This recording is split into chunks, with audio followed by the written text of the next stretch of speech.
Gaskiya dai ai Bilkisu ba ta kyauta ga yake. Allah ke da ke kasani. Kwashi fasirin kamfani take tana da Subhanallah. abin da aka yi sai ta kira uwar mai kamfani ta gaya mata. Wanda ai wasifa ce. Jaruman Kannywood kenan a yayin daukan shirin Garwashi, wato Garwashi shirin bayan fage. Ga wanda ya kalli shirin Garwashi ko kuma mu ce ga waɗanda suke bibiyar shirin za su ga cewa tabbas shiri ne wanda za a iya cewa ya kere sa a cikin jerin shirye-shiryen fina-finan Kannywood. Domin kuwa shiri ne wanda yake da izina, yake da faɗakarwa, nishaɗantarwa da kuma ilmantarwa duk a ciki. Idan ɓangare ne na nishaɗi za ku ga akwai nishaɗi da akan saka a gurare daban-daban wanda idan ka kalla za ka samu nishaɗi har ma ka yi dariya.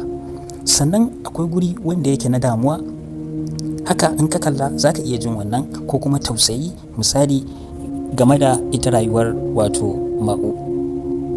Abubuwa da dama sun faru da ita wanda a iya cewa na kaddara ne, kuma ta yi haƙuri, ta jure, kuma akwai yiwuwar cewar a gaba za ta girbi wannan haƙurin da ta yi na jure wannan kaddarar da ta same ta.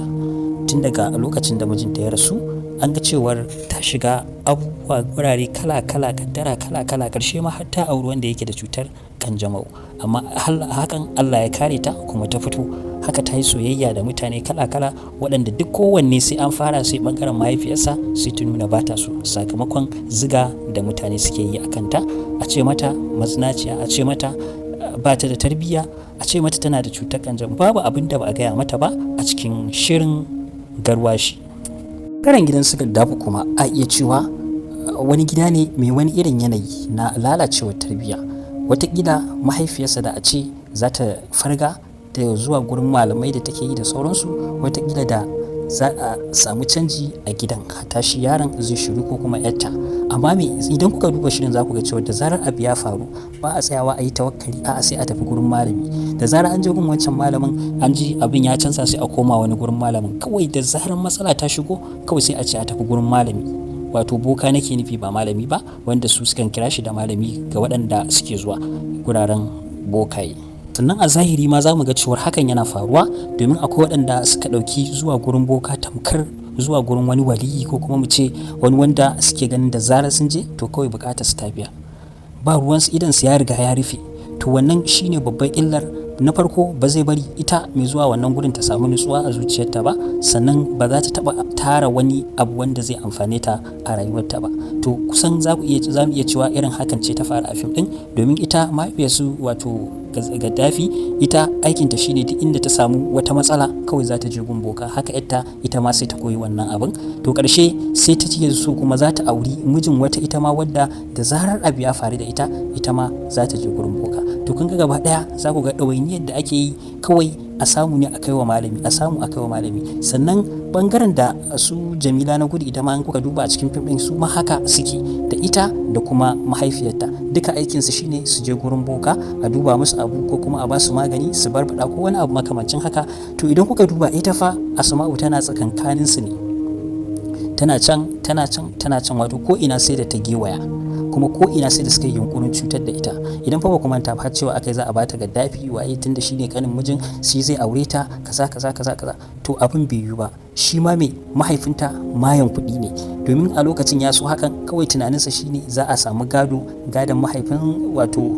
mijinta zai dawo hannunta, sannan shi kuma mahaifin zai amfana da shi. Shi ne kawai bukatarsa, in dai da kuɗi to bai da matsala. Haka ya je aura mata wancan, idan za ku iya tunawa, wato mai wannan cuta ta kanjamau din wanda ya fito a mahaifinsu Jamila na gudu. To a lokacin shi mahaifin bai damu da me zai faru ba, bai yi bincike ba, bai sanya yake ba. Wannan kuɗi da ake ba shi ya ruɗa shi, yake ganin cewar zai aura mata shi a tunaninsa idan ta je gidan ta huta, sannan shi ma zai ringa samun wani kaso nashi daga cikin abin da take amfana da shi. Shine kawai burinsa.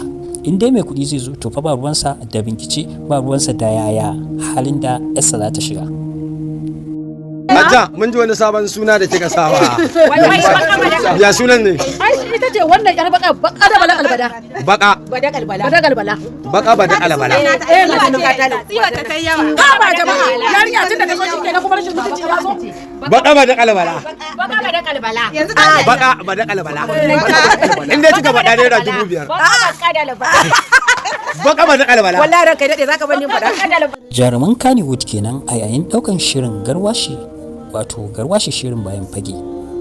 Ga wanda ya kalli shirin Garwashi ko kuma mu ce ga waɗanda suke bibiyar shirin za su ga cewa tabbas shiri ne wanda za a iya cewa ya kere sa a cikin jerin shirye-shiryen fina-finan Kannywood. Domin kuwa shiri ne wanda yake da izina, yake da faɗakarwa, nishaɗantarwa da kuma ilmantarwa duk a ciki. Idan ɓangare ne na nishaɗi za ku ga akwai nishaɗi da akan saka a gurare daban-daban wanda idan ka kalla za ka samu nishaɗi har ma ka yi dariya.